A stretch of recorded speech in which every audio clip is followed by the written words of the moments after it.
बिस्मिल्लाहिर्रहमानिर्रहीम। अस्सलाम वालेकुम नादरीन, आप यूट्यूब चैनल देख रहे हैं। मैं इमरान खान हूँ।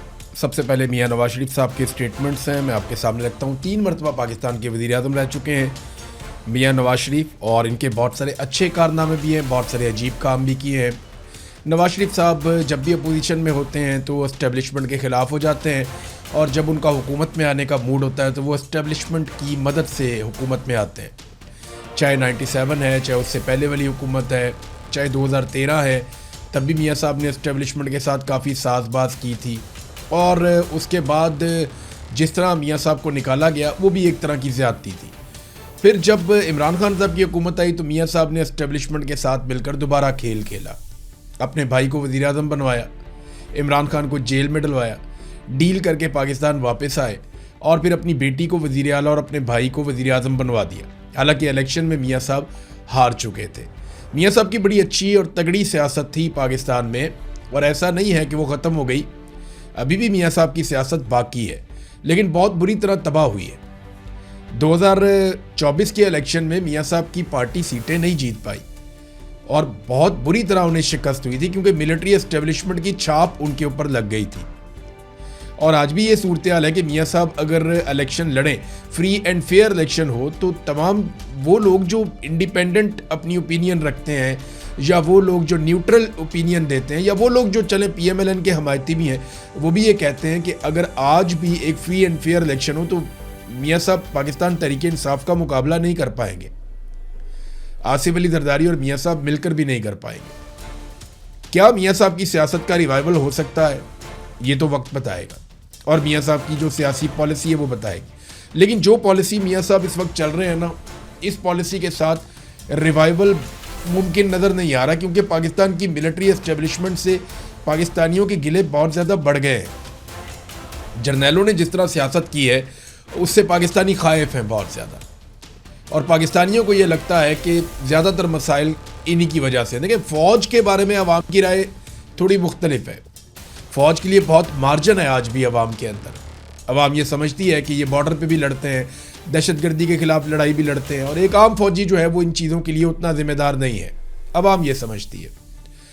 लेकिन जो पॉलिसी साज हैं वो पूरी फ़ौज को सियासत के अंदर घसीटते हैं, और फिर उनके कहने पर ही फ़ौज गोली भी चला देती है, अपने लोगों पर भी चला देती है।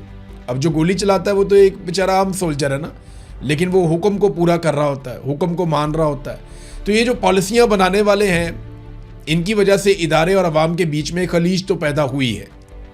अब जो पार्टी अपने आप को इदारे के साथ लिंक करती है या उसके साथ जोड़ती है, उसके लिए प्रॉब्लम पैदा हो जाती है, वो अवाम में गैर मकबूल हो जाती है। यही काम मियाँ नवाज शरीफ साहब के साथ हो रहा है। जब तक मियाँ साहब अपनी पॉलिसी ठीक नहीं करेंगे, मुझे नहीं लगता कि मियाँ साहब का जो सियासी रिवाइवल है वो हो पाएगा।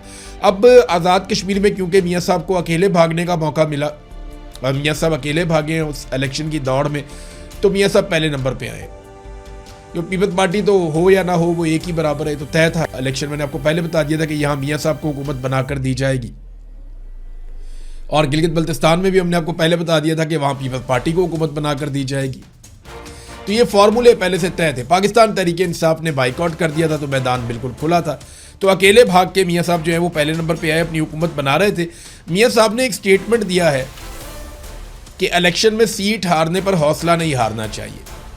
ये वैसे तो बड़ी हौसले वाली बात है कि हार जीत होती रहती है इलेक्शन में। मियाँ साहब भी इलेक्शन हारे हैं, यास्मीन राशिद से भी हारे हैं, और जो इलेक्शन हुआ वहाँ हज़ारा में मियाँ साहब का, वहाँ पे भी मियाँ साहब इलेक्शन हारे हैं, मानसेरा में।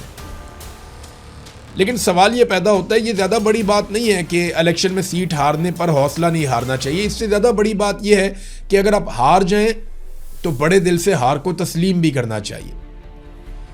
मियाँ साहब इलेक्शन हार गए थे, लेकिन उन्होंने हार तस्लीम नहीं की, उन्होंने दिल बड़ा नहीं किया, बल्कि यास्मीन राशिद साहबा को लगातार जेल में रखा गया है, जिनकी सीट पे मियाँ नवाज शरीफ साहब ने कब्जा किया लाहौर में। और ये जो मियाँ साहब ने कब्जा किया, इसकी वजह से मियाँ साहब काफ़ी मजबूर भी हैं, क्योंकि ये सीट बड़ी कमज़ोर है। जब भी कभी एस्टेब्लिशमेंट चाहेगी, मियाँ साहब को दीवार के साथ लगा देगी, और इतना गंदा कर देगी कि मियाँ साहब बाद में सफाइयाँ ही देते रहेंगे। या मियाँ साहब को दिल बड़ा करते हुए, हौसला पैदा करते हुए हार मान लेनी चाहिए थी, और मियाँ साहब को यह कहना चाहिए था कि मैं यास्मीन राशिद से इलेक्शन हार गया हूँ, लिहाजा मैं बड़े दिल से इस हार को तस्लीम करता हूँ। इसको कहते हैं हौसला। लेकिन मियां साहब इलेक्शन तो हार गए, हौसले के मैदान में भी हार गए। मियां साहब को हौसला रखना चाहिए था, इतने बड़े लीडर का, जो 3 मरतबा पाकिस्तान जैसे मुल्क का जो एटमी कुव्वत है उसका वजीर आजम रहा हो, और वो इतनी जल्दी हौसला हार जाए कि एक खातून से वो इलेक्शन हारा और उससे हार ही नहीं मानी गई, बल्कि वो डट के खड़ा हो गया, नहीं जी नहीं, मैं वो इलेक्शन ले लिया, उन्होंने चोरी कर लिया, आधी रात को RO तब्दील कर दिया और करके जैसे भी किया। तो मियां साहब कहते हैं इलेक्शन में सीट हारने पर हौसला नहीं हारना चाहिए। हौसला तो आप तब हार गए जब आपने हौसला ही नहीं किया अपनी हार तस्लीम करने का। एक और बात मियां साहब ने कही कि मेरे 3-4 साल में डॉलर 1 रुपया भी नहीं बढ़ा। ये बयान जो है मैंने चेक किया, सारा डाटा निकाला 2013 से लेके 2017 तक का, तो उस डाटा के मुताबिक रुपए की कदर कम हुई थी। मियां साहब कह रहे हैं कि डॉलर 1 रुपया भी नहीं बढ़ा। जब मियां साहब की हुकूमत आई तो 98 का था। जब मियां साहब की हुकूमत ख़त्म हुई, यानी मियां साहब को वज़ारत उज़्मा से हटाया गया, बाद में भी मियां साहब की अपनी हुकूमत थी, शाहिद खान अब्बासी को लगाया गया था, इसहाक डार ही वज़ीर ख़जाना थे, लगभग 110 के आसपास, 98 से इनको मिला था। इमरान खान को जब हुकूमत मिली थी तो 129 रुपए का था। यानी मियां साहब को जब हुकूमत मिली थी तो डॉलर था 98 का, इमरान खान साहब को जब हुकूमत मिली थी तो डॉलर था 129 रुपए का। फिर उसके बाद शहबाज शरीफ साहब को 178 की मिली और आज 278 रुपए का डॉलर है, और ये 300 से ऊपर भी जा चुका है। बीच में इतना ज़्यादा एक जंप लगा था, लेकिन आज 278 रुपए का, ये बहुत महंगा है। और ये इसहाक डार साहब की पॉलिसियां हैं जिनकी वजह से पाकिस्तान यहाँ पे पहुंचा, ये बात सारे मानते हैं। आप जब भी कभी पाकिस्तान का पूरा ऑडिट कर लें आप इकोनॉमी का, तो आपको पता चलेगा कि इसहाक डार साहब के फैसलों ने कितना नुकसान पहुंचाया। और मियां साहब के लगाए हुए जो IPPs थे, जो मियां साहब ने अपने दौरे हुकूमत में लगाए, उन IPPs ने जो बिजली के मंसूबे लगाए गए, जिनमें यह मुआहदा किया गया कि आप बिजली बनाएं या ना बनाएं, हम आपको बिल अदा करेंगे। ये जो मुआहदा किया गया, जिन लोगों के साथ किया गया, जिसमें बड़े बड़े कमीशन थे, इन मुआहदों ने पाकिस्तान की मईशत की कमर तोड़ के रख दी।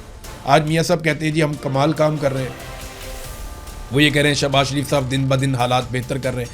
हालांकि हकीकत ये है कि मईशत भी नीचे जा रही है, गुर्बत बढ़ रही है, बेरोज़गारी बढ़ रही है, महंगाई बढ़ रही है। डॉलर देखें आपके सामने, पेट्रोल की कीमतें पूरे खित्ते में सबसे ज़्यादा हमने बढ़ा दी हैं, बदअमनी भी पाकिस्तान में बढ़ रही है। जब सारे हालात लगातार ख़राब हो रहे हैं तो मियां साहब कह रहे हैं कि उनका भाई बहुत अच्छे काम कर रहा है। और जब इमरान खान ने पूरी दुनिया में सबसे अच्छा परफॉर्म करके दिखाया था कोरोना वायरस के खिलाफ, तो मियां साहब कहते हैं वो दौर बहुत बुरा था।